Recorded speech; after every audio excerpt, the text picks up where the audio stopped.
ad-dawa.tv দুনিয়া ও আখিরাতের কল্যাণে। প্রিয় দর্শক শ্রোতা, গঠনমূলক সমালোচনা ও গীবতের এই পর্যায়ে আমরা শুনব গীবতের হুকুম ও পরিণতি। গীবতের হুকুমের ব্যাপারে মহাগ্রন্থ আল কোরআনের সূরাতুল হুজুরাতের 12তম আয়াতটি এই ক্ষেত্রে উল্লেখ করা যেতে পারে। রব্বে কারীম ইরশাদ করছেন, ওয়ালা ইয়াগতাব বা'দুকুম বা'দা, একে অন্যের সমালোচনা করবে না। যদি সমালোচনা করে তাহলে সেটা মৃত ভাইয়ের মাংস খাওয়ার শামিল হবে। আইয়ুহিব্বু আহাদুকুম আন ইয়াকুলা লাহমা আখিহি মাইতান ফাকারিহতুমু, কেউ মৃত ভাইয়ের মাংস খেতে পছন্দ করবে না। এই আয়াতকে ব্যাখ্যা করে উলামায়ে কেরাম বলেছেন যে গীবত করা এটা কবিরা গুনাহ। আল গীবাতু মিন আকবারিল কাবায়ের। রব্বে কারীম আমাদেরকে কবিরা গুনাহ থেকে পরহেজ থাকার তৌফিক দান করুন। গীবতের অনেক কনসিকুয়েন্স রয়েছে, এর মধ্যে দুনিয়াবি কিছু শাস্তি রয়েছে পরকালীন শাস্তি।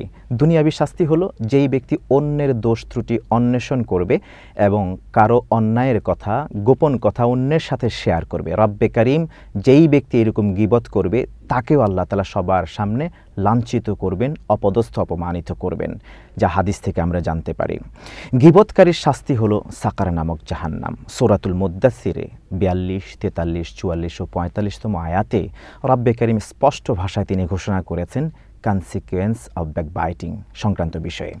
তিনি বলছেন, মা সালাকাকুম ফি সাকার, প্রশ্ন করা হবে অপরাধীদেরকে, হোয়াট পুট ইউ ইন সাকার, কিসে তোমাদেরকে সাকার নামক, কোন আমলে তোমাদেরকে সাকার নামক জাহান্নামে নিক্ষিপ্ত করলো।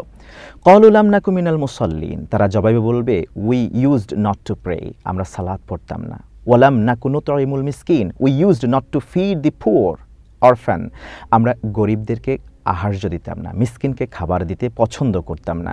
ওয়া কুন্না নাখুদু মা'আল খাইদিন, we used to backbite in absence of our brothers and we used to backbite engaged with those who engaged in it, যারা একে অন্যের বিরুদ্ধে সমালোচনা করত আমরা তাদের সাথে বসে বসে সমালোচনায় অংশগ্রহণ করতাম, কখনো নিজেরাই ব্যাকবাইট করতাম, কখনো বা শুনতাম।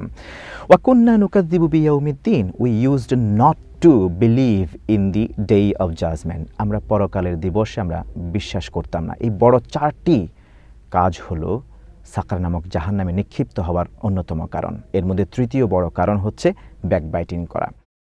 আর এই ব্যাকবাইটিংয়ের শাস্তি কি হতে পারে, যা নবীজি মুহাম্মদুর রাসূলুল্লাহ সাল্লাল্লাহু আলাইহি ওয়াসাল্লাম মিরাজে যখন চলে গেলেন তখন জাহান্নামে উঁকি দিয়ে তিনি দেখতে পেলেন। হাদিস সুনানে আবি দাউদে উদ্ধৃত হয়েছে। আল্লাহ রাসূল সাল্লাল্লাহু আলাইহি ওয়াসাল্লাম ইরশাদ করেছেন, লাম্মা উরিজা বি মারারতু বিকাউমিন লাহুম আসফারুম মিন নুহাস, আমাকে যখন মেরাজ করানো হলো, ঊর্ধ্বাকাশে নিয়ে যাওয়া হলো, জাহান্নামে যখন আমি উঁকি দিলাম তখন একদল মানুষকে দেখতে পেলাম যাদের হাতের নখগুলি অনেক বড় বড়, তবে সেগুলি তামার তৈরি। ইয়াখমিশুনা ওয়ুজুহাহুম ওয়া সুদুরাহুম, তারা ওই নখগুলি দিয়ে নিজেদের মুখের মাংস, বুকের মাংসগুলি ছিঁড়ে ছিঁড়ে ফেলে দিচ্ছে। ফাকুলতু মান হাউলাই ইয়া জিবরিল, আমি জিবরিলকে প্রশ্ন করলাম, ও জিবরিল, হু আর দে, তারা কারা? জিবরিল এই প্রশ্নের জবাবে বললেন, হাউলাই আল্লাযীনা ইয়াকুলুনা লুহুমান নাস ইয়া রাসূলুল্লাহ, এরা তো সেই সব উম্মত আপনার যারা আপনার ইন্তেকালের পরে একে অন্যের বিরুদ্ধে বিষোদ্গার করেছে, গীবত করেছে, একজন আরেকজনের ভাইয়ের মৃত মাংস তারা ভক্ষণ করেছে, এরা তো তারা। ওয়া ইয়াকাউনা ফি আরাদিহিম, মানুষের সম্মান, ইজ্জত, আব্রু নষ্ট করবার জন্য একে অন্যের পিছনে সমালোচনায় তারা নির্লিপ্ত ছিল, এদের এই শাস্তি হচ্ছে। প্রিয় দর্শক শ্রোতা, আমরা অল্প সময়ের মধ্যে জানতে পেলাম যে গীবত বা ব্যাকবাইটিং এটা হচ্ছে অন্যতম একটি কবিরা গুনাহ।